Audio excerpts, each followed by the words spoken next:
Good to go. All right. Well, welcome everybody. Got kind of a small crowd here today, but that's all right. We got the important people here, almost all the GC members, which is good to see here for today. So welcome everybody. It's Wednesday, March 13th, 3 p.m. Eastern, and I will call the Building Membership Council Governing Committee meeting to order.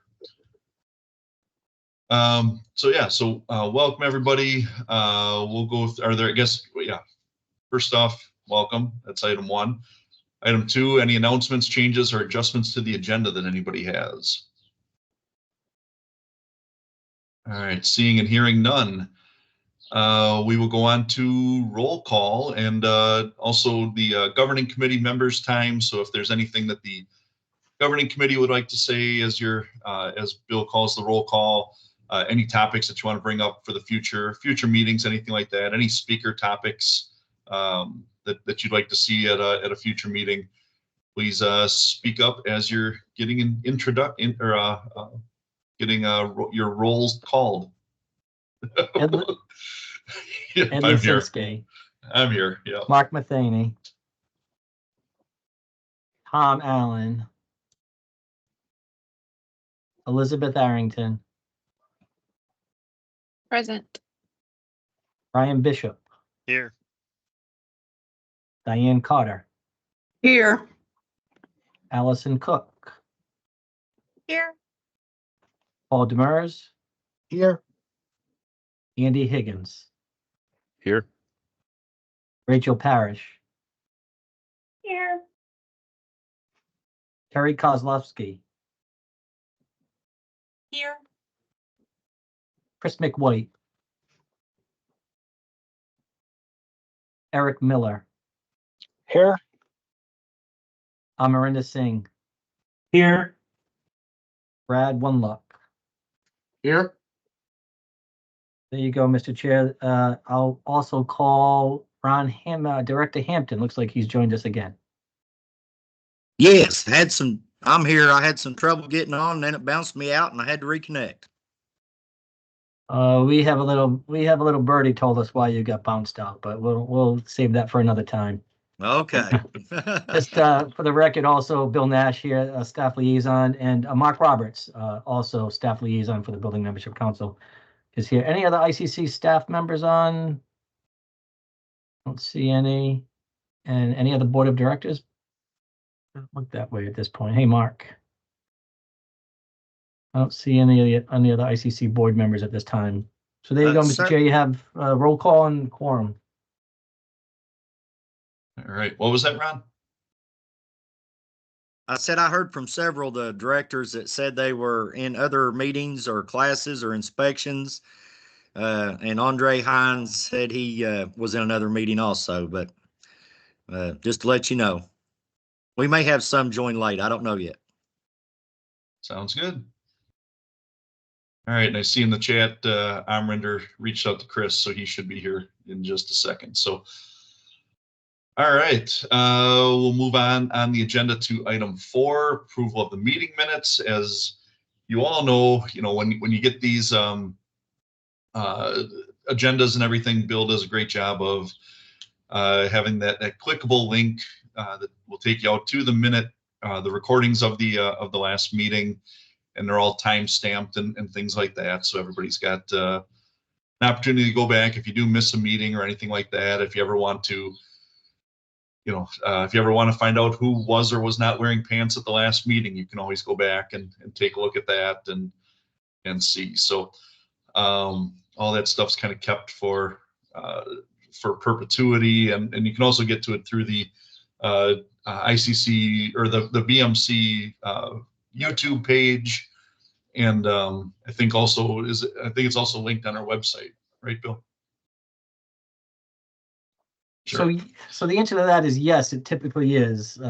Admittedly, I've had some challenges with our website and posting stuff. I have a ticket into IT to try to correct that. Posting of previous minutes and the agenda for today, I was unable to post it to the appropriate location. So I'm trying to rectify that, but typically that's the answer, yes. All right. Sounds good. Thanks. With that, do I have a motion to, and before I take that motion, I just want to note Chris McWhite is here now. So welcome, Chris. Do I have a motion to accept the meeting minutes from January 10th? So moved. And that was Brian Bishop in a second. I'll second it. Who was that? Amrinder. Oh, all right. Perfect. Any comments, thoughts, questions, changes, corrections? Hearing none. Does anybody object to the meeting minutes being approved? Hearing no objections, I will assume everybody else is in favor of those meeting minutes being approved, and we can move on.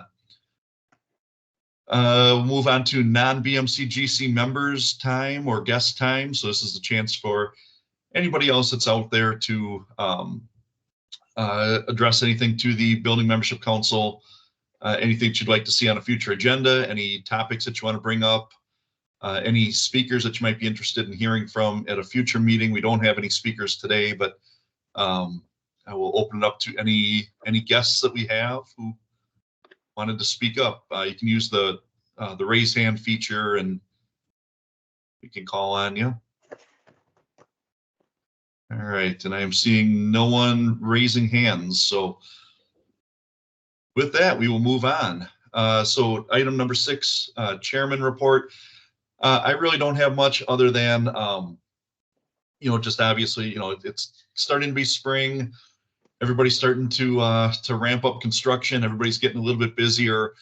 I don't want to kind of forget about our subcommittees and some of the great work that we're doing there. I know spring and summer, obviously gets a little bit busier, but don't forget about the BMC GC and our subcommittees. Hopefully they're still meeting.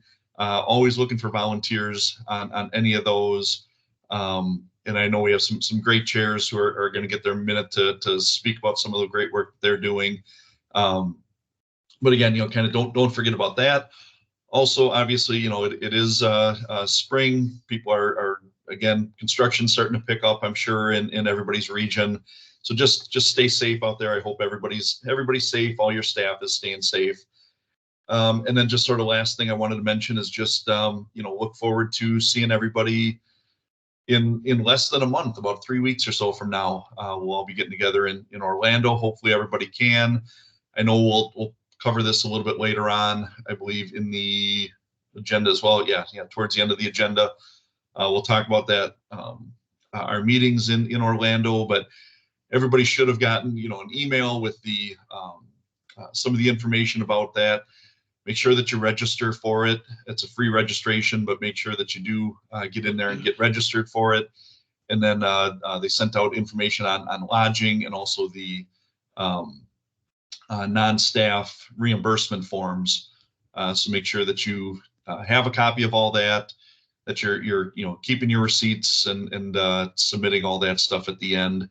But again, we'll talk about that a little bit more towards the end of the meeting here, all the festivities that will be going on in Orlando. So with that, I will, nice, quick and easy chairman's report for today.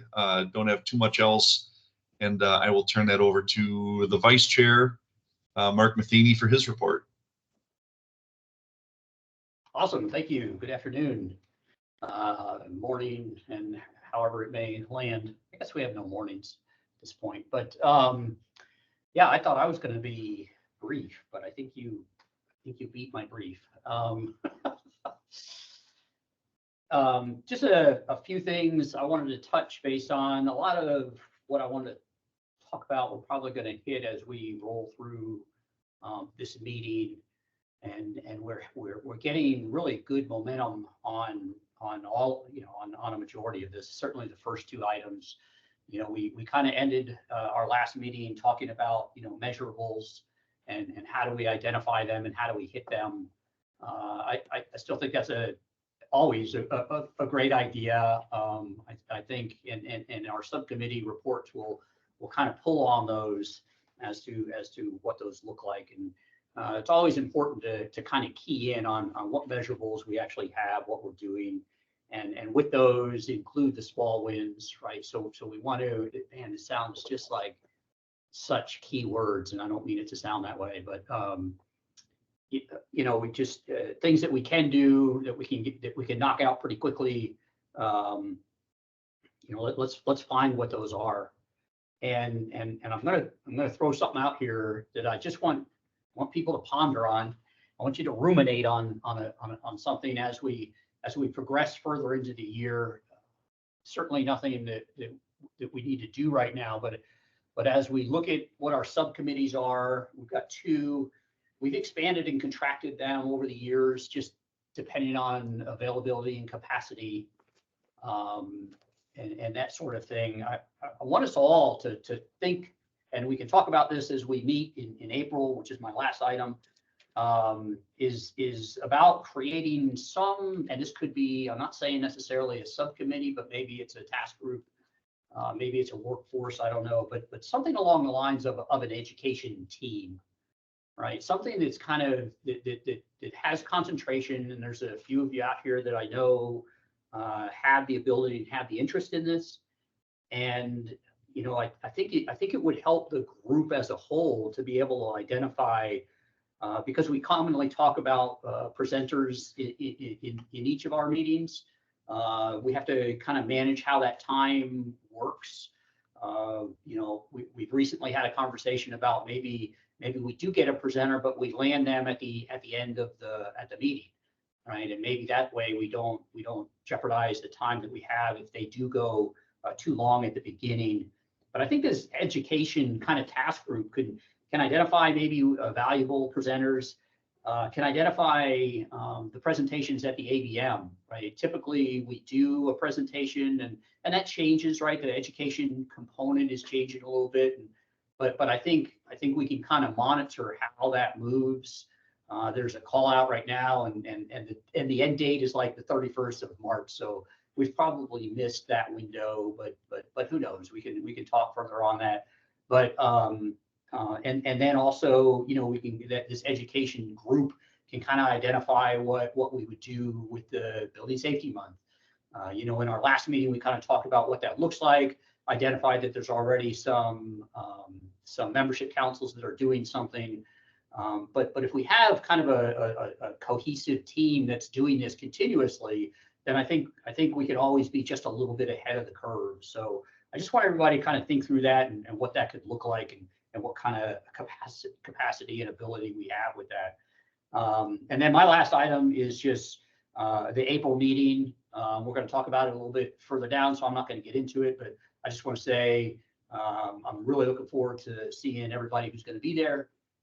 And if you're not, well, then I'm not looking forward to seeing you in person, but I am looking forward to seeing you. So that's all I got. Thank you, sir. Excellent. Yes. And yeah, great idea on the education task group. I think, yeah, identifying, again, speakers for each of these meetings as well. I think that would be a great idea, and definitely something we should talk about in April. So let's move on to the Board of Directors Liaison report. Director Hampton. Thank you, Ed. So I noticed that Bill has done away with me stealing his thunder, and he's included the update in the agenda now. Real quick, of course, we know Orlando's coming up, Leadership Week, code hearings.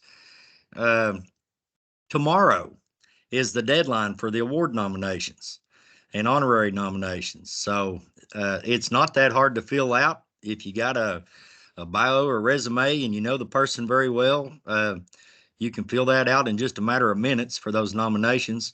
Of course, the more attachments you put in, the better it is for the awards committee to make those decisions. And Building Safety Month, Kentucky's already started putting their proclamations out there. Gave one today to a Royal County judge executive. You guys need to pick it up a little bit. We're 11 years going on 12. Somebody needs to at least come close to giving us some competition now. Kentucky's been a leader in this for a long time. But other than that, I'll refer to Mr. Nash and Mr. Roberts, and they can update you on the GR report. Thank you. Excellent. Thank you, sir. I don't see any other Board of Directors on the call, but if there are any other board of directors, if they wanted to speak up, but I don't see any. All right. Then we will move on to Mr. Nash for a ICC staff liaison report.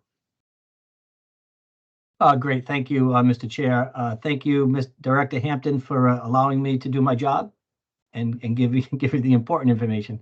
No, thank you for referencing the, as you saw me click in the screen that I'm sharing, the GR monthly update for March of 2024. And Director Hampton has touched on a couple of items, and I'll just touch on a couple of more.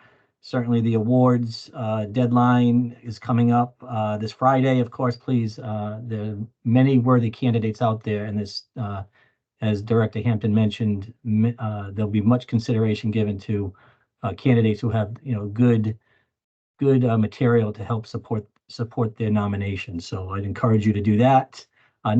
Not just for awards. There are a whole host of awards out there that are still eligible. And of course, Building Safety Month, Director Hampton, as he always does, touches on that and challenges everybody. I would continue to challenge you all. Not, I do this at my chapter meetings, and for those that are maybe new to this, what we do here, the GR update that I have in front of you that I've shared my screen with, that's done by the GR staff, and you all have staff liaisons or GR representatives in your states that are responsible for making sure you get this into your hands. Rick Hoffey is the man in our office who puts this together, and it's become very interactive, which is a good thing. I'll point out a few of the links that are on here. But Building Safety Month, yes, we want to encourage jurisdictions to put in there. I would challenge my states in every meeting I go to.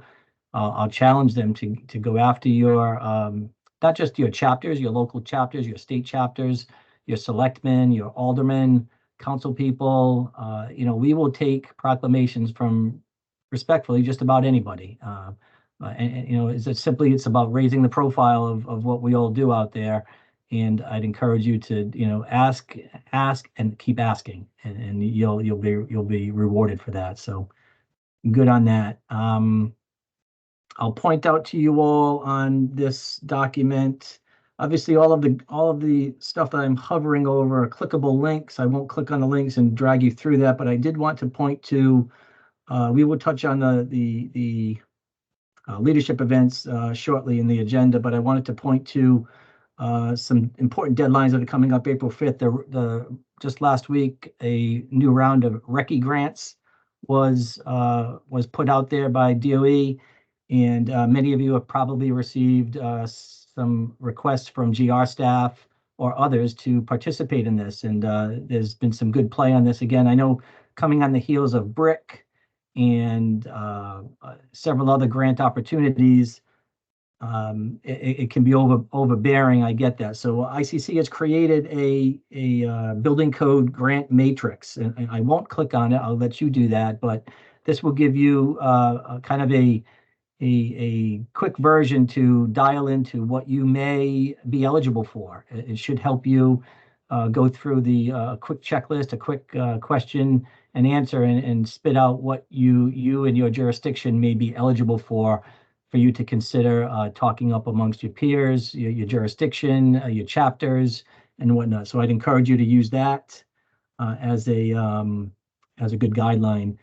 The next item down is the water standards. We certainly want to give Utah some credit for being the first state to adopt 1205 for manufactured housing. I don't know about you all. Congrats on that if you're all out there connected to what's just happened.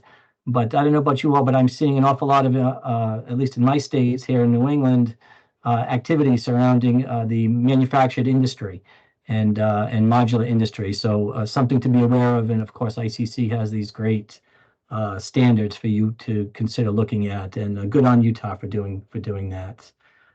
As I scroll down, again, more modular information. I don't want to. This is an important one. I wanted to point out the 30th anniversary. Right, we're coming up on ICC's 30th anniversary. That just happens to be the same year that I became a code official in 1993. Ouch. But I'd encourage you to go on to some of these links and sign the digital guest book. You can do a video, I believe, and we will continue to post that and update that on a regular basis. So if you're inclined to do a video for yourself and support, there are some pretty neat videos out there already. Frankly, a lot of people that I haven't seen in a bit, some old faces and new faces. It's good to see. It's good to see you all going supporting ICC's 30th anniversary. Of course, we want to get as many people out to Long Beach as we can, and there'll be a big push for that once the leadership week comes and goes. But please stay tuned and consider making some time in your schedule and your budget to get out to Long Beach for our 30th anniversary event this year. Let's see, as I slide down, I did want to mention a couple of emails you may have gotten recently, and I'll tie that into the PMG group has a PMG newsletter. I'll slide down and you can subscribe directly to this new PMG newsletter. I encourage you to click on that and get all the information on what's happening in our PMG world. And as you probably know, we are pretty active in the PMG world. We have a pretty robust staff that is active in those circles. So this will give you an opportunity. It's very similar to what we do here, but obviously focused on PMG. And we just passed, of course, World Plumbing Day just the other day, 2 days ago. And you may all have been pinged more recently for the water awareness opportunity. There's a webinar coming up, I believe, on the 21st next week on the on that, and also the opportunity to sign on to a letter of support on some of the activities surrounding water awareness. So I'd encourage you to look at those different links that are on here and look at those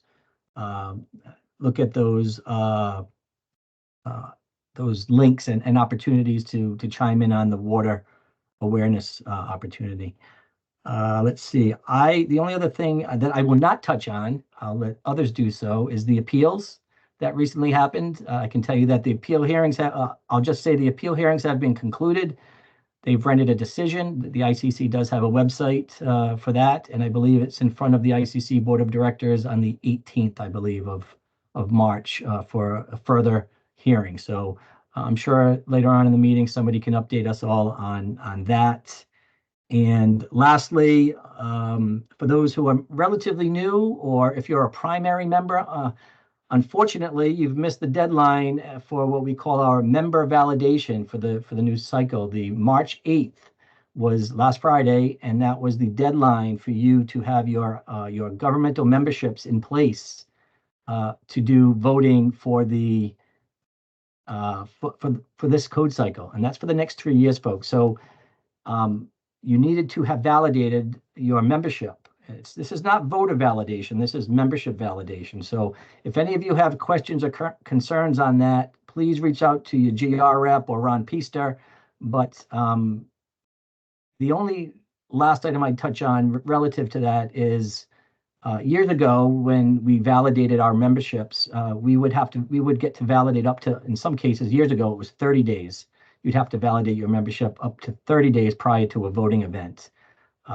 There is nothing in place for that in this particular, for this cycle. It's where we've discovered a kind of, I guess you could say, a glitch that our voters, if you're not a governmental member as of March 8th, last Friday, you will be shut out of voting in any event for the next 3 years. Again, it used to be able to do it up to 30 days.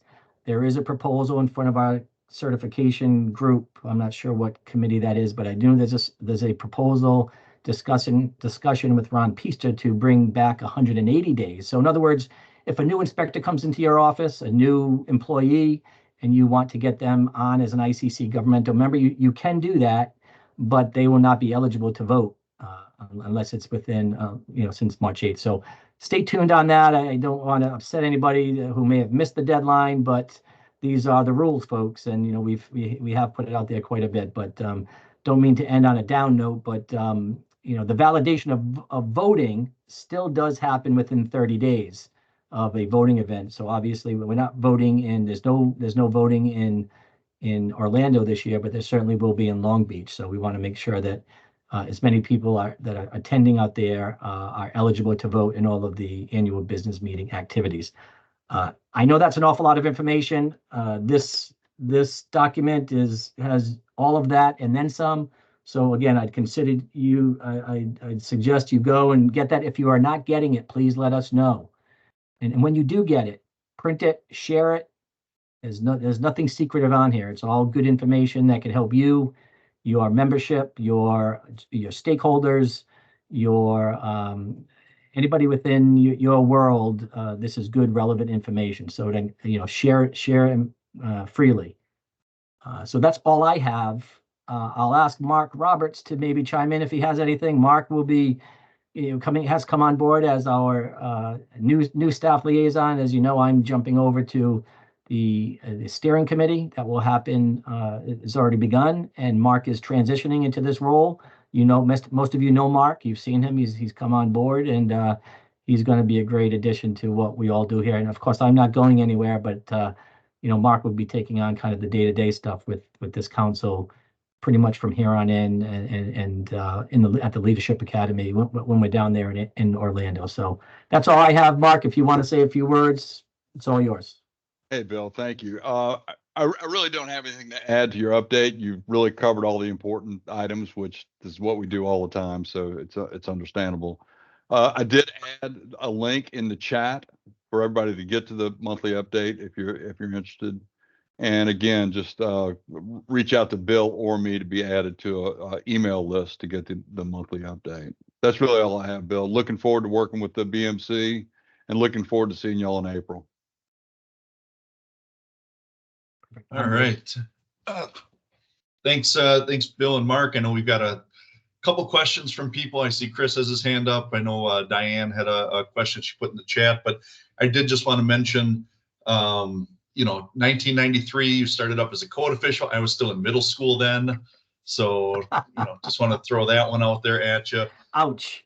Again. And then also, Director Hampton put in the chat as well. The award nominations are actually due on Friday, not tomorrow. So you do have 2 extra days. And if anybody needs my resume, let me know. Educator of the Year, all sorts of, excellent awards for me are sitting out there. I'll take them all. That's fine.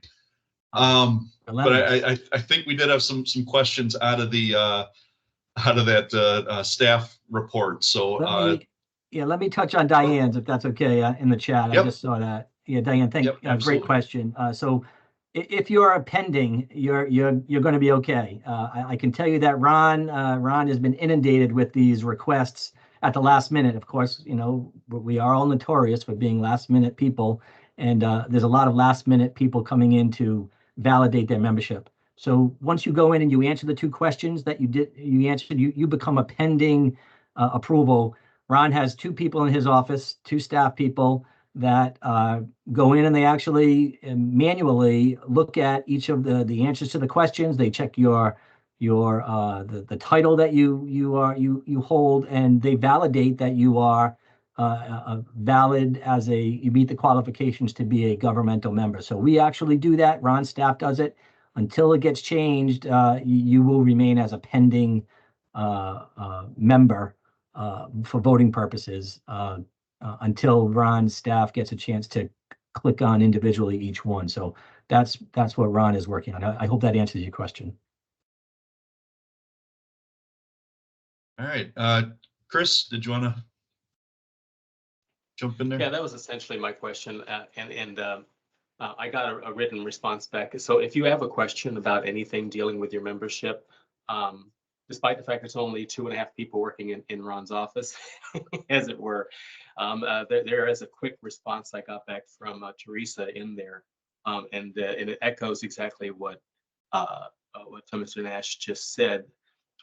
The final part to that one, just to put a bow on it, and if you'll allow me, just 2 sentences she wrote.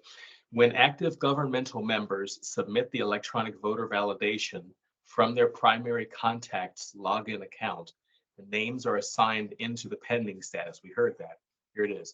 The membership team reviews the applications by hand, so allot 6 to 8 weeks 6 to 8 weeks from submission date for the updates to be reviewed and updated. The deadline to submit names for voting consideration is 30 days prior to the voting event, to the start of the voting. That's all I got to say. All right. Thank you, sir. I think the point of that was, is that you took an action as a member, as a governmental member, you took an action to validate your membership, and that has been recognized by the pending status. All right. Bill brought up the ICC appeals. Did we have anybody, maybe somebody up in Maine, that wanted to jump on, give any updates on that? Just cause trouble. No. There were 9 appeals to the IECC 2024 code, as well as Chapter 11 of the IRC. The 9 appeals, 2 of them came from Region 6, which is where I sit. And it was basically looking at trying to assist. And we actually have a BMC committee member on the review team. Basically, there were 9 appeals. 7 of them, I would say, come from industry, and then the Region 6 ones are actually from representatives within our nucleus of ICC membership. So looking to try to hopefully improve on the end product and process. And there was a hearing held where everyone got to spend 20 minutes explaining their position. There were then opportunities for those to speak in favor and opposed. And ultimately, the 3 committee members made a recommendation to the CEO, who then passed that recommendation on to the board of directors. The final step, I assume final step for the never-ending story, would be the next step, which is on Monday. Monday late morning, we are again presenting to the actual 18-member board of directors of ICC for their consideration. And at that point, we'll hope that that is the end, and we hear back on what direction. But right now, based on process, I would say that one of the oddities, at least in my view of it, was that they put all 9 appeals in the same bag and handled them over a 3-day period, and ultimately rendered a decision that appeared to be a large overall decision, and their decision was not in favor of any of the appeals, not to recommend anything, and that there were no irregularities in the process, apparently. But that, again, will be up to the board on Monday. So that's about it. Thank you. All right. Thanks for that, Paul. I do also want to mention, if people haven't noticed, and I know Bill's got some of the appeal information up on the screen there as well. I also wanted to mention, if you hadn't noticed, I know everybody's aware that ICC's been releasing out on their digital content a lot of the 2024 codes recently. The 2024 IRC did come out, I want to say about a week and a half ago or so, but that actually does not include any of those energy code provisions. So just sort of be aware of that. But Bill, did you want to talk any more on the appeal stuff while you're on there? I'm sorry, I won't talk about it, but I will put the link into the chat for people who want to get there quickly and see what what I've just shown. Perfect. All right, thank you for that. Also, because I'm putting people on the spot here. Thanks, Paul, for being a sport on that one. Now I'm going to throw one of our newer members on the spot quick too. Bill also mentioned, 1200, 1205 is adopted out there in Utah. Eric, did you have any comments on that, or how's that going out there for you guys? Well, we just got it adopted and approved through the legislature here last month. It has been signed by the governor now and will take effect on May 1st. So that's where we're at with it right now. So it was good to work with everybody on that and get that process moving, to help us out. And I think it'll be good for other states to look at as well. Excellent. Thanks. Yeah, keep us updated on how that goes kind of throughout the year. And I'm curious just to see how, I guess, how much that affects kind of some of that pre-done construction. So, excellent. All right. Does anybody have any other questions for Bill on the staff liaison report? Again, he went through a ton of information there. But if anybody has any other questions for him, needs anything else explained, again, we'll cover more of the stuff on Orlando coming up later on in the meeting, but just want to make sure everybody had an opportunity. If they had questions, seeing no hands raised, we will move on. All right, let's jump into the subcommittee reports. First one up is the Raise the Profile subcommittee. And so either Amrinder or Elizabeth or both, what are you guys up to? Thank you. Would you like to go first? Sure. So we've got two active projects going on, the Recognition Project and the Building Safety Month project. We've divided the people that were interested in raising the profile subcommittee in if they wanted to volunteer for one of those two projects. I'm the lead on the Building Safety Month. Amrinder is the lead on the Recognition Project. And so I've reached out to the people that were interested. We've gone back and forth where, so the ultimate goal is during Building Safety Month to produce social media posts that highlight building safety professionals in a short blurb with a headshot. So I need to follow up with ICC staff to see the best way to get that to them, and that's my fault for not following up.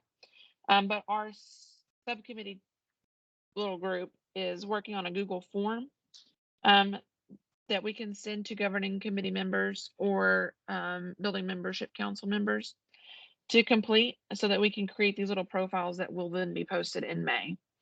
And so be looking for that information to be sent out to you all to resubmit back to us so that we can write those blurbs. Essentially, it's going to ask for your name, position, and then a few questions that you can select. So there's about 10 questions. You can select 2 to 3 to answer. It's generally, how'd you get into this field? Let's see, what's some advice that you have? What do you like the most about it? Just quick, easy to answer questions that we can then highlight. So that's the main project that I'm working on right now for Building Safety Month. After that is completed, we will be circling back to the welcome packet that we've kind of put on a back burner for the past year, and we'll refocus on that. Yeah, so that's what I've got going on with raising the profile. We have not had another large group phone call. I don't think one will be necessary because of the work that's going on via email. So maybe be looking for a larger group meeting after the April meeting and after Building Safety Month. But if you all have any questions for me, I could entertain those, or Amrinder, if you want to go ahead and speak as well.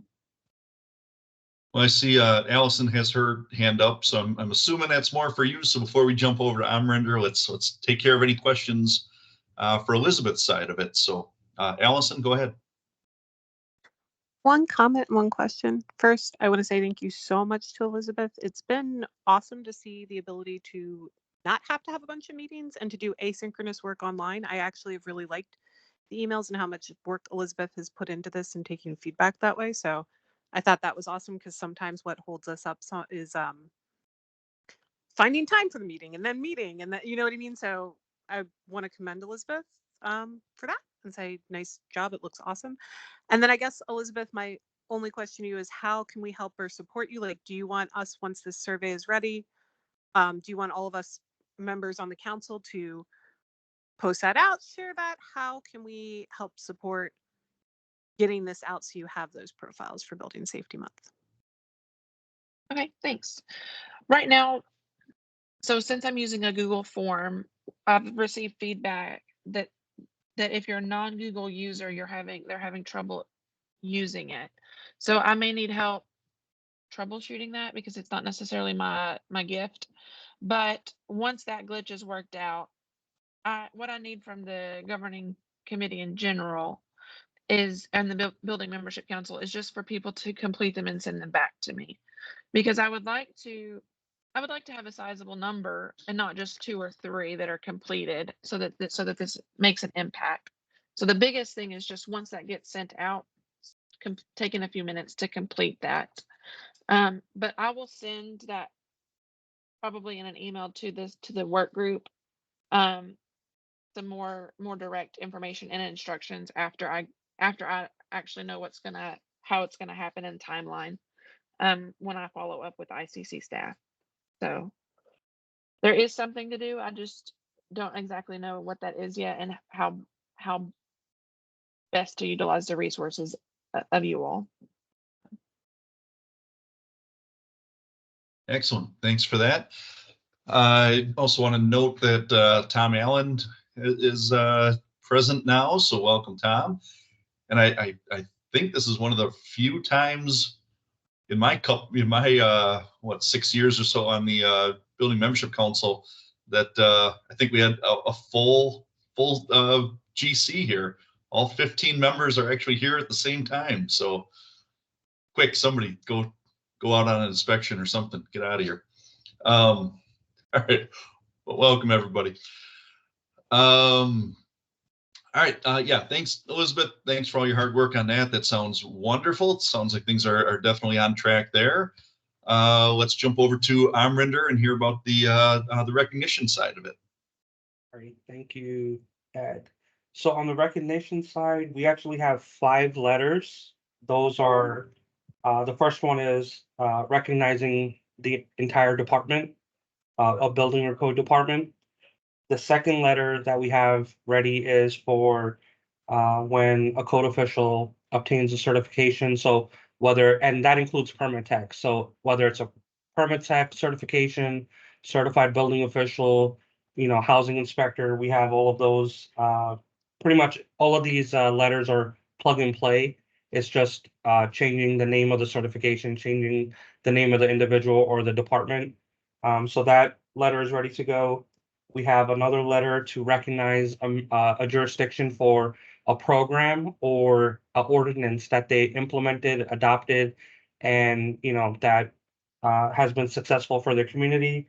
And the last 2 are for years of service. So once somebody hits a milestone, year 1, year 5, 10, 15, so on and so forth. And then the last letter that we have is for when people are actually retiring from their jurisdiction. So all of these letters we've talked about before, all of them are extremely important. For example, when somebody retires, a lot of code official work for smaller communities, they may not get a plaque or recognition at the last council meeting or even a press release from that community. But with something coming from the ICC BMC GC going directly to the elected official, whether it's for department recognition, whether it's for years of service recognition, if we send a letter directly to the elected body of that community or of that code official, it'll definitely help raise the profile and accomplish what it is we're looking to do here. And with ICC celebrating their 30th year of existence, I think it's extremely important that during this May Building Safety Month that we actually have these letters to be able to go out. I know I sound a little bit like a broken record. We got the website up, everything is ready. I feel like the only barrier or only challenge we have right now is, do we need the ICC board of directors to approve anything, or Can we make the link live and start issuing these? I think that's where we're kind of stuck right now. We don't really have any direction on, can we go live? Can't we go live? And the only other thing I want to add is I had shared, Ed, with you and Mr. Nash previously that I won't be attending the leadership week. I'm going to be out of the office during that time, but I do have a memo prepared for Elizabeth you all have seen the letters, but I'm going to send her the templates. I'm going to have the memo ready. The only challenge we have right now and direction we need is, can we, essentially make the website live so people can fill out the request form, and so we can start issuing these. That's where we're kind of stuck right now, but these 5 are ready to rock and roll. So that's all I have at this time. Thank you. Excellent. That's awesome. Yeah, and yeah, it's been a long road, but yeah, I think it's right there at the end, and having 5 of those ready to go. The other thing I was thinking as you were talking too is, once we do get this live, we do get it, able to be where we can start to promote it. Reaching out to Permit Tech Nation as well, and making sure they're aware of this as well. So, yeah, great work there. Does anybody have any questions for Amrinder on that? All right, seeing none, and yeah, we'll definitely have to try getting together with Bill or Mark and see how we can kind of keep this one moving forward. I know that's definitely one of our goals for this year, is to get that program finally up and in use, and yeah, looking forward to it. So, and actually, yeah, the leadership conference in April would be a great time also to promote what we're doing there. So, all right, again, any questions on Raise the Profile Subcommittee at all? All right, seeing nobody. We'll move on then to best practices and innovation. Chris and Paul, I'll let you guys take over.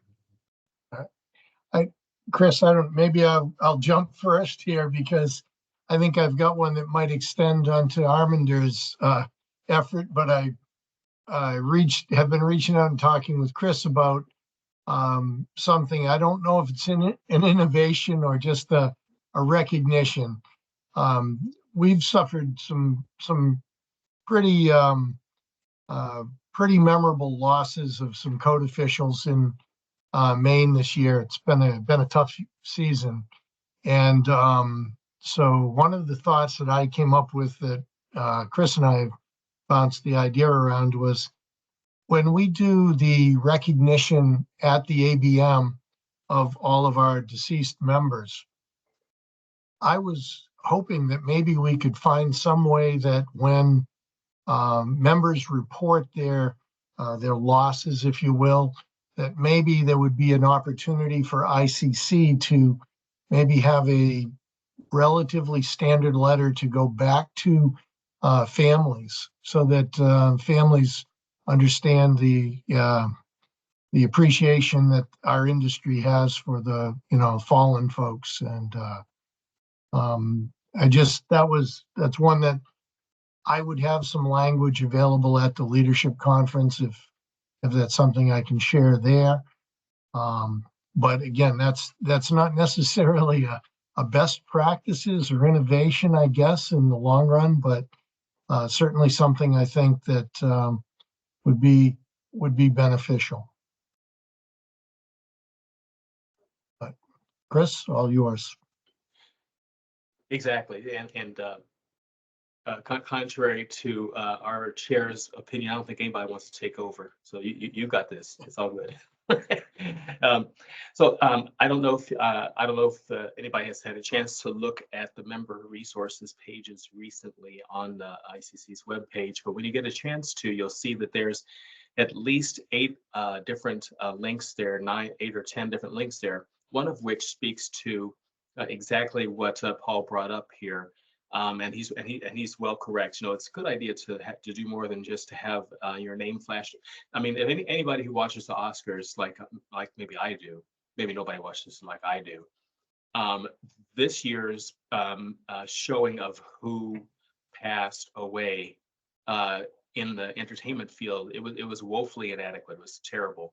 It was like they pulled the entire camera back to the far end of a to the far end of a football field, and then put everybody's names up there in 8-point type and expected people to see who had actually passed away if they didn't have the picture shown. That's effectively what I envision when you have in the in memoriam time at the ABMs, but you're not physically there.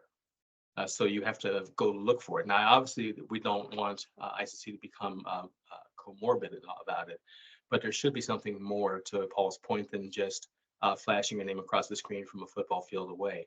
So what I would like to do is invite anybody who is of a similar mind to get with us in Florida. And if you have some ideas on how that letter would be crafted or could be crafted, we're open to receiving any and all suggestions. Also, I wanted to give a big shout out and a thank you and a hey, how you doing to the people who have had an opportunity to respond to my request to make the vision, purpose, and mission much more readable and memorable. Michelle and Paul have stepped up very well and done some great work, given us a lot that we can build off of. And I'm excited to continue that work when we get together again. And I'm going to be very honest, right now in my life, I don't have any physical, I don't expect any communication from me in the near future. Our church has actually lost its choir director, so I'm directing the choir. I'm also the administrator. I'm also one of the deacons. I'm also a minister in training. And we have our pastor's installation in 2 days, and we have Easter at the end of the month. So you will not hear from me between now and our meeting in April in Florida. Just don't get excited, okay? But that I think is all I have at this time. All right, and good luck with the next month for you there, Chris. Sounds like a little too much, but any questions? And I see Allison has her hand up, so go ahead, Allison.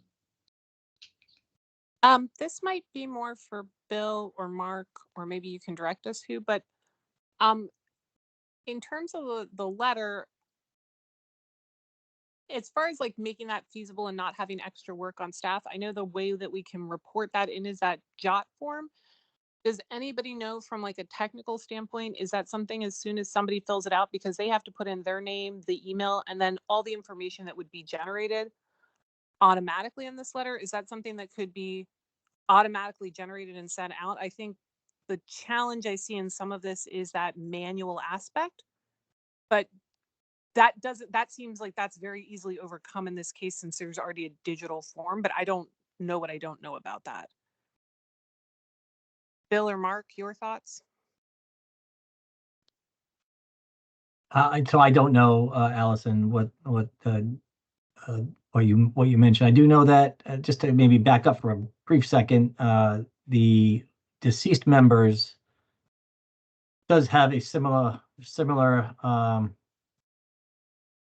platform that Paul mentioned earlier, where you would go in. You can go to the ICC website and actually enter the information for the person who is deceased and leave the information. I would imagine it gets collected much like a Google form or a Microsoft form, where you pull that information and it goes into a spreadsheet, and that could be pushed out into maybe a letter. So I think there's probably opportunity there. I think, we should probably take it offline and chat with Mark and staff. I mean, respectfully, Amrinder, we need to schedule a meeting. We need to hear from you and schedule a meeting so we can look at what you have. We have the information, but we need to be able to get a better look at it and do it in a focused session rather than doing it here. So I think if you reach out to Mark and myself, we can sit with you and get that done. And maybe we could use the form that Allison mentioned to make it a little bit easier. All right. Thanks. And I know Allison just dropped something with that in the chat as well. Allison, what was that you just dropped? That's the form that's out there now? That's the form specifically for deceased members. And I see Amrinder has his hand up, and I'm thinking these may be a little bit different. And I see Paul has his hand up too. So my thought was specific to this effort.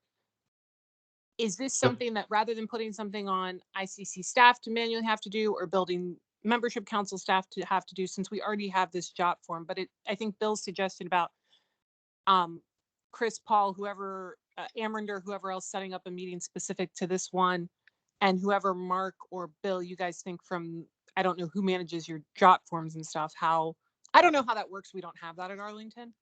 That makes a lot of sense. I don't want to eat up too much time. Okay. Thank you for that, though.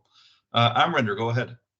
I was just going to say we can certainly set up a separate meeting and discuss this, but I'm not familiar with the job form, Allison. But with the Google Forms, the cool thing is once everybody fills out the form, you could do it daily, weekly, monthly, however you see fit. But you can actually extract all of the data from the Google form to Excel file, and then we would just be able to do a simple mail merge from Excel to Word. So it wouldn't be a lot of like manual data entry for at least the recognition letters we're doing, but I don't have any experience with the jot form. And I will definitely, I definitely look forward to having a separate meeting about this matter. So thank you.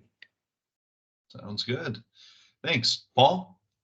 I'm just to hear on that one, in that I appreciate Allison's guidance on that. Certainly not my specialty in jot forms or Google forms, but I would anticipate that it would be at the burden of the member who recommends the or notices the ICC about it would have that ability to put in the appropriate information for that to fill and not become a burden to staff. That was certainly not the intent. But thank you, and I also would be happy to sit in any time with the group. Thank you. Excellent. Yep. Thank you. Mark, I know you had your hand up. Did you have something? Yeah, and I just want to add something to this conversation that's not really part of it. But if you go to the deceased members and colleagues page on the ICC website, now there's a link at the bottom, and it's specifically for another memorial page that's honoring those killed in the line of duty for code officials. So it's a new page. It was something that the idea came from the actually from Scott Masterson, who's a code official for the build and serves on the board of the Building Officials Association of Louisiana. And anyway, it's up and it's live now. Excellent. That's good to know. It's unfortunate that we have to have a place for that, but it is good to know that that's out there. So thanks for passing that along. And the only thing I'd like to add is if you know someone who was killed in the line of duty, whether it's now or 15 years ago, we'd love to get the information and get it submitted to have them posted on our site. Okay. Excellent. Thank you. Thank you. All right. On that shiny, happy note, and anybody have any other questions on the Best Practices Innovation Subcommittee? No questions, except to thank Paul for his question and Allison's suggestion, because just making the internet actually work for us for once. I did a quick look-see. I said, "Hey Google, what does a jot form do?" And I put it in the chat so you can look at it in your free time, which I'm sure you all have plenty of. And I think it will help not only what Paul was talking about, but it might actually even expedite and help out in a more automated format what Amrinder and his team are working on. Excellent. Thank you for doing that, Chris.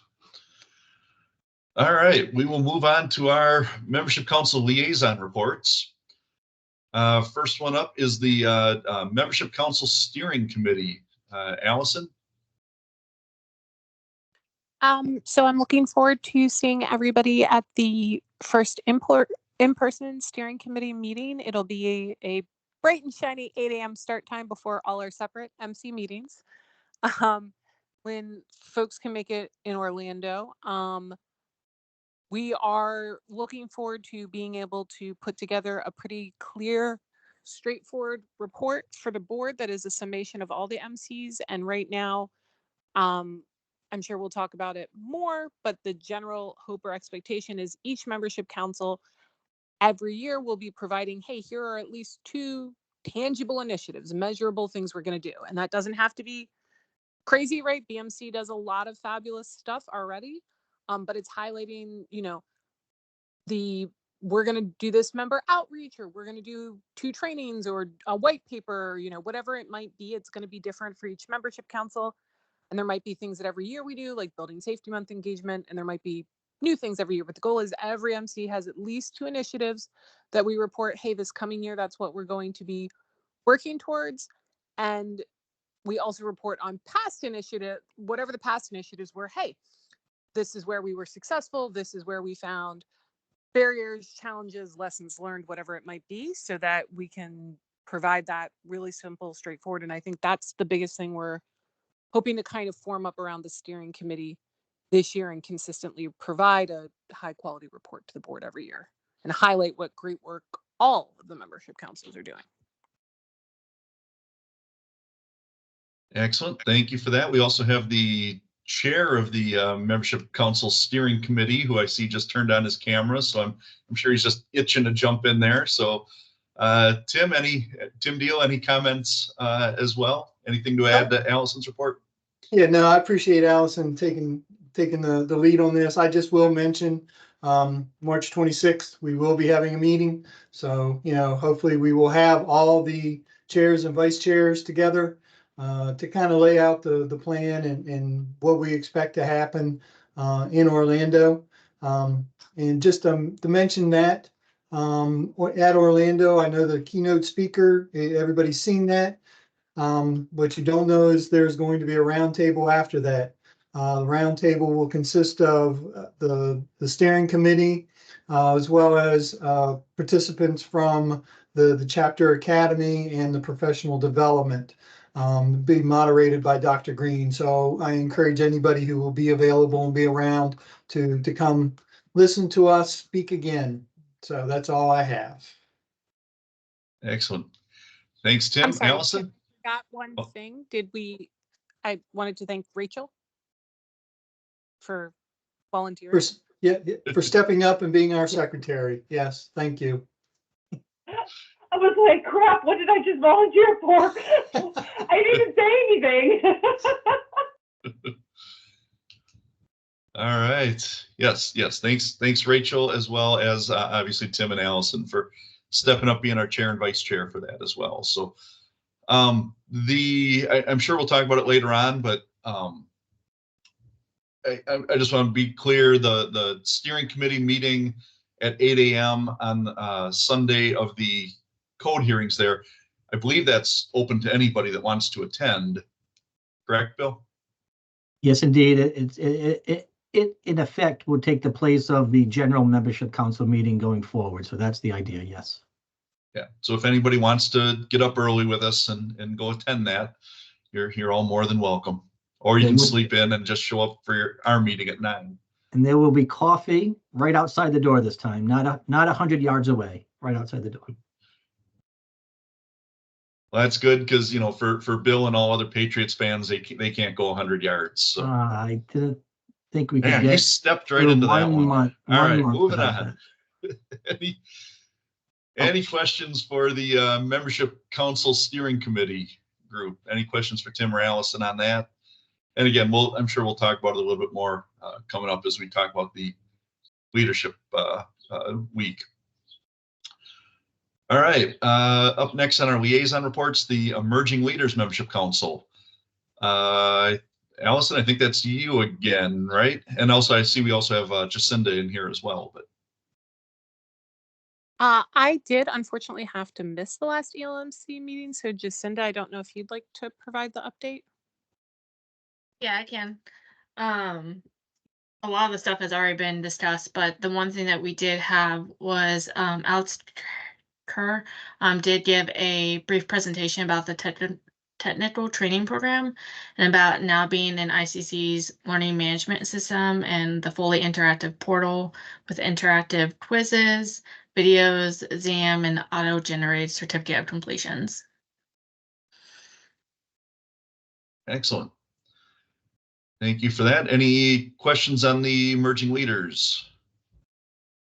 All right, move on to fire service. Tom, and I'm sure Tim will want to jump in there too, but either one of you. I am going to have to defer to Tim because I spent the day in our Planning and Zoning Committee meeting getting an ordinance through. Yeah, I mean, we had our meeting, last month. I'm trying to even remember the speaker we had come in. Honestly, I can't even remember who it was. That tells you where my mind was. Busy. I do know our next meeting is the 21st. And I don't see a speaker for that yet either, so I'm not sure who that's going to be. Our committees are just kind of getting geared up this year. The big topic that we have been, or that's on our front burner, that does impact building officials a little bit, is there are several states that are trying to pass local ordinances that are taking or removing the requirement for the second stairwell out of residential multi-family buildings. We're seeing this a little bit in the Northeast. We're seeing it a little bit out West. It was originally started in Seattle. It was a Seattle special, but that is starting to gain some momentum. The building official or the housing are using it to say we can get more housing. It'll be more affordable if we eliminate an exit out of these buildings. So just kind of be aware of that. Of course, the fire service is highly against that. It does violate code. It is not allowed, but like I said, several states are trying to circumvent that to pass local ordinances. Other than that, that's all I got. If I might add to the, of course, the video, the YouTube is not out yet, but that actually is exactly the topic, Tim, from the last meeting. Single means of egress in multifamily occupancies over 5 stories by Chief Rogers. And I'm waiting for the video, the YouTube to come out so I can watch it to get some information from that. See, I figured it out. Yep. That's what I was going to mention too, that I was pretty sure that was the topic of the speaker last time around. Yeah, and we are seeing that all over the place. I want to say at least 5 or 6 states now are looking at some legislation with that. I also know that there's at least two proposals in the Group A hearings coming up next month that deal with that exact same issue as well, trying to put that into the IBC. So, I know ICC staff can't comment on it and things like that, but if anybody feels very strongly against that, after we're done, with our meetings on Sunday, if you're sticking around for the code hearings, make sure that you're sticking your nose in and listening to that testimony, because I'm sure that's going to be very interesting. And I'm sure there's going to be some questions on that. I see Chris McWhite with his hand up. Chris? I just wanted to say that I posted a quick link to the video that I think many of us either saw, heard of, or what have you, that speaks to the question about why American houses are so boring, or what the title of the video is, why don't we build beautiful buildings anymore? And it's kind of a take on the European model of having tighter, not as much land to build on, and having a single means of egress would allow for some advantages to building. And I think when I spoke to a friend of mine who lives in Poland, why there is such a difference is basically based because of what they had to build with. In America, there was wood, a lot less now, but there was a lot of wood. So we built everything out of wood, which necessitated 2 means of egress. In European Northern Hemisphere countries, there was not so much wood as much as there was stone. So a lot of the buildings there are non-combustible, which allowed for that type of thing to be done and to continue. But that's all I wanted to add to it. So, I mean, it's not a bad idea, but if somebody wants to do that, in my opinion, they're going to have to focus a lot more on sprinklers and non-combustible construction. Otherwise, I don't think a single means of egress is going to be a thing that'll be adopted nationwide. Chris, apologies on that, jumping in. There's actually a bill in both Connecticut and Rhode Island for those bills, so something to watch indeed. Yeah, Exactly. Minnesota They has probably one saw as the well. same video, you know. And I think, I mean, I agree. The American buildings are very boring. They're boxy, they're ubiquitous. They don't have a lot of variety unless you have a lot of money to make them unique. That's why we get so excited about Frank Lloyd Wright and minimalism and all this, or we even somehow get excited about brutalist design because we require certain things for safety, again, because of the type of materials that we have. But I don't want to repeat what I already said. I said what I said. Yep. And I know that this provision kind of came out of the city of Seattle. Andy, do you want to jump on, give any quick thoughts or comments? I don't want to spend too much time on this. We could certainly talk about it a little bit more in April, maybe bring a speaker in on this. But Andy, if you had any thoughts or comments. Yeah, I just wanted to say you're welcome. You know, it's I wanted to make sure everybody knew that the headache caused what came from my predecessor in Seattle, and actually no, my good friends in Seattle. So yeah, all the comments are valid. I mean, Washington State has one of those bills also to make it you know, allowed across the state, but we're working closely with the State Building Code Council and through WABO to get in front of that and make sure that jurisdictions that are able to adopt it have all of those provisions in place so that it's not just willy-nilly allowing it, you know, for just blanket across the state like everybody's talking about. So yeah, it works in some places and not in others, and that's, you know, more to come on that. I'm sure there'll be a lot of discussion, you know, continuing. The legislators don't all know that, and they're not fully educated on that, obviously.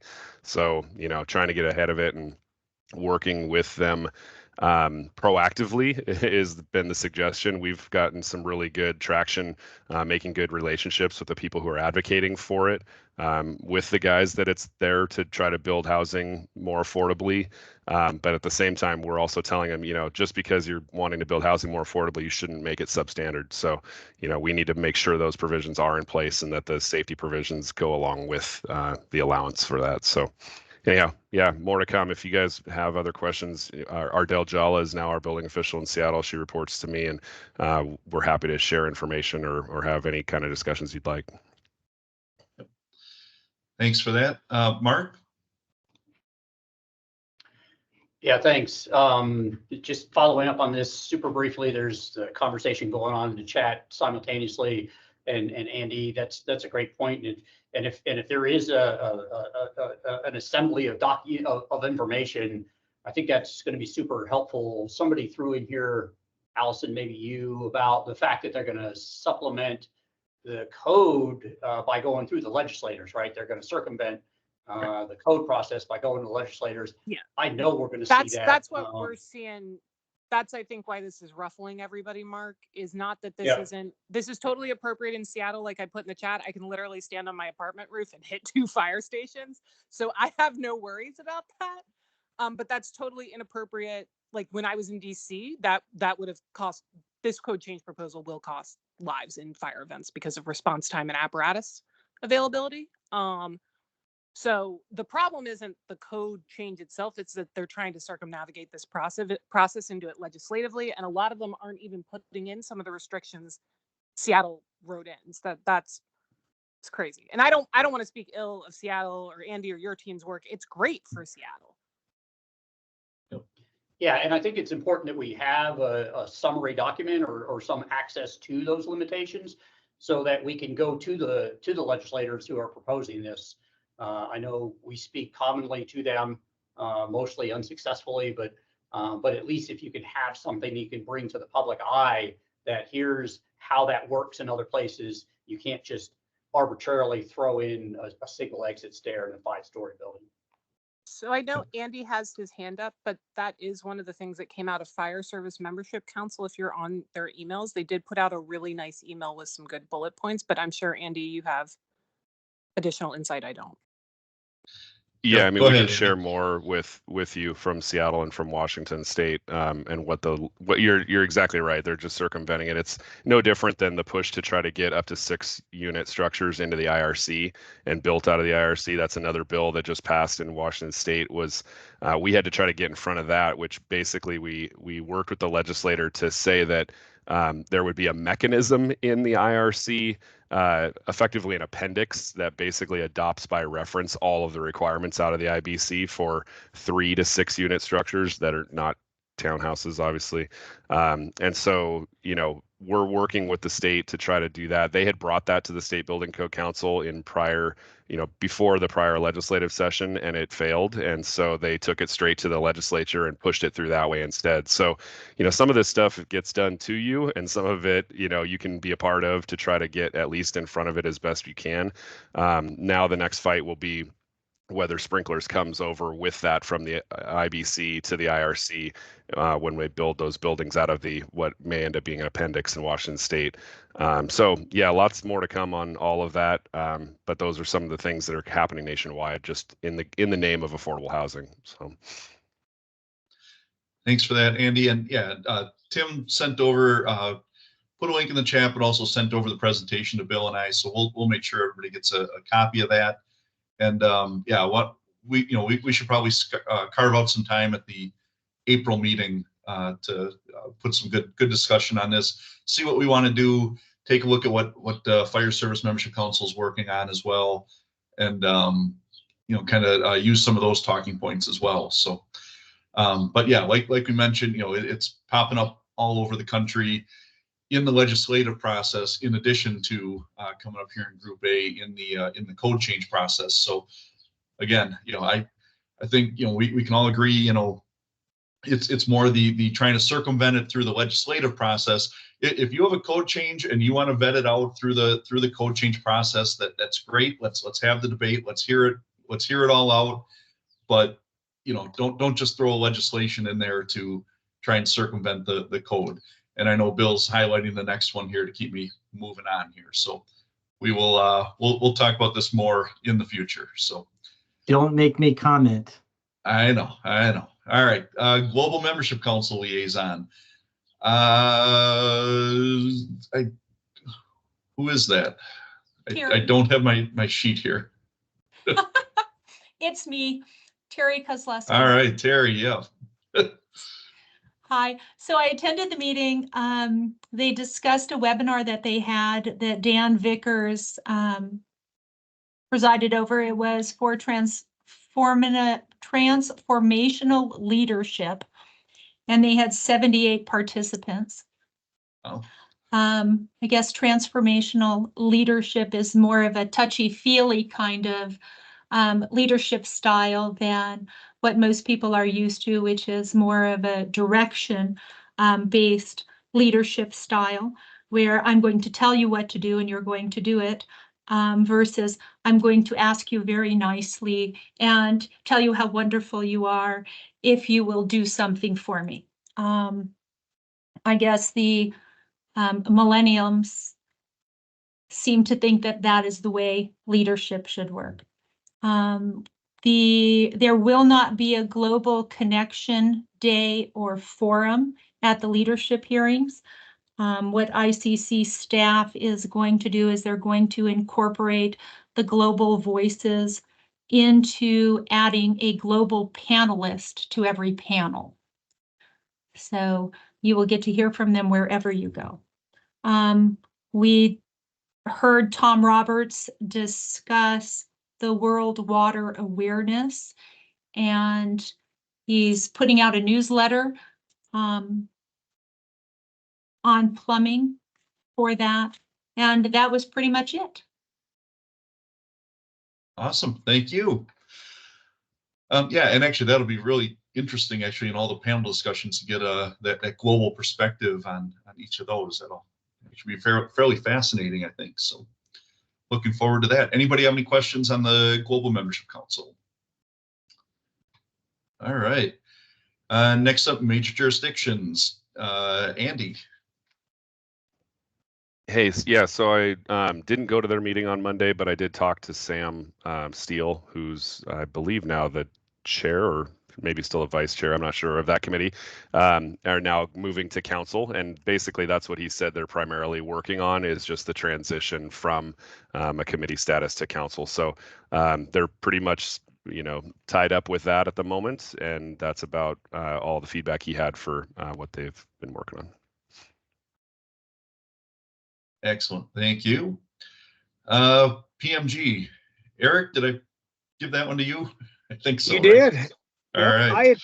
I attended that meeting on Tuesday, the 23rd of January.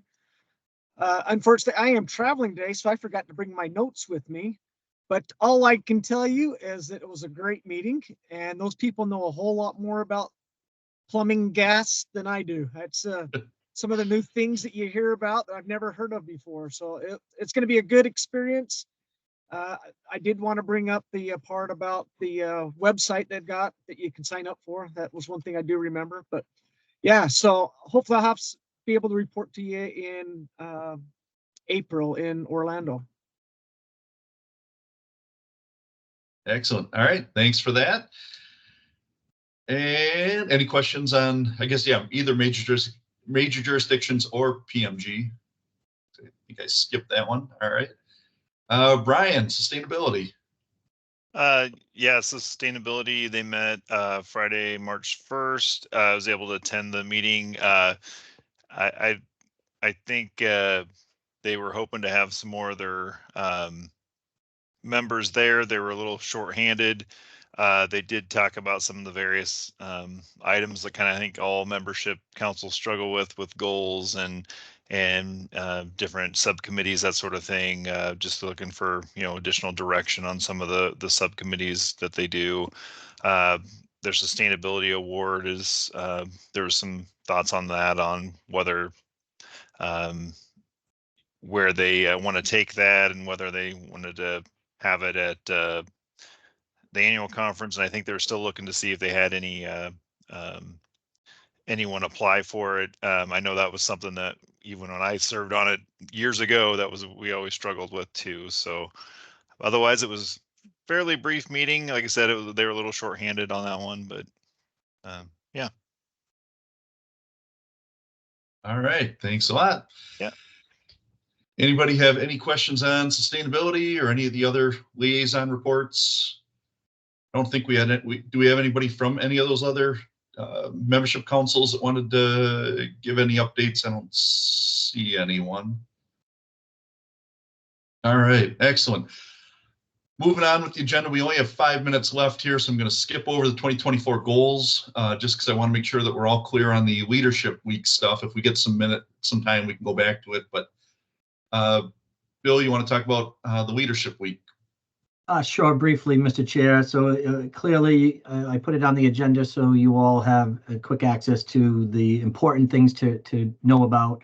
Obviously, the link still works. That will take you directly to the ICC webpage on Leadership Week. For those that are coming in early on Friday, we do plan on having an early dinner. Just a matter of where. The details on that are not available yet. We may get a handful, we may get a whole bunch. Not exactly sure. We haven't really kind of coordinated that yet. So just stay tuned and look around. We're hoping to do something along those lines. Then, of course, Saturday is the arrival day for most people, or the people who don't arrive on Friday. And as we talked about briefly earlier, 3 to 5 is keynote leadership speaker Dr. Henry Green is spearheading that and will speak. It's a 2-hour event, and the roundtable that will happen after likely a short break will be the panel during the roundtable will be currently right now it's the chair and vice chair of the steering committee, Allison and Tim. Tim as the chair, Allison as the vice chair. I believe Rich Truitt, I think, is going to serve as the chair of the Professional Development Committee.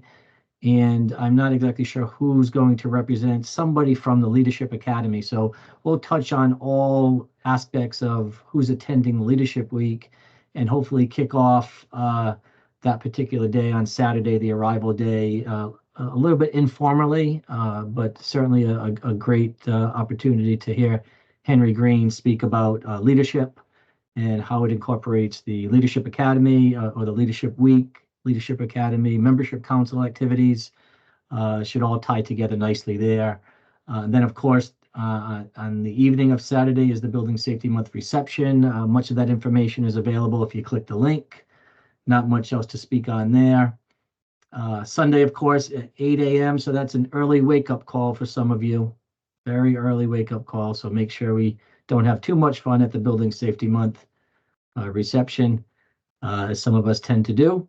But 8 a.m. to 9 is the steering committee meeting, and that again will take the place of what used to be known as the joint membership council meeting, and we will kind of lay out what the membership steering committee is all about, and give people an opportunity to understand and interact a bit on what exactly we're doing. We did touch on it just briefly with Tim and Allison speaking earlier relative to the charge of what the membership council does, and I'm sorry, the membership councils do, and what the steering committee is charged with, which is reporting to the board of directors. So more information will be coming out of that, but I think it's important to note for those of you that are, well, certainly the building membership council here today, and those of you that liaise to the other committees, they are getting the word virtually as we speak that we need to focus on goals, and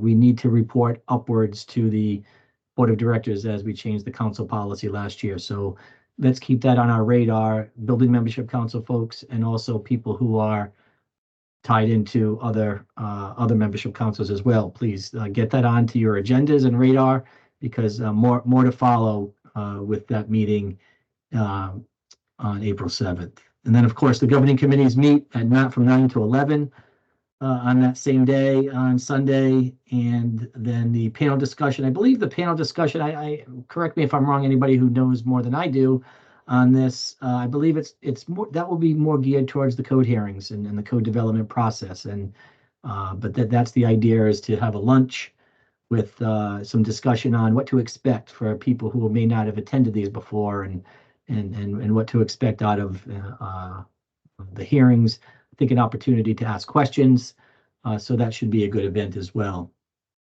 But that's all I have relative to that, Mr. Chair. If there's any questions, I'm glad to answer.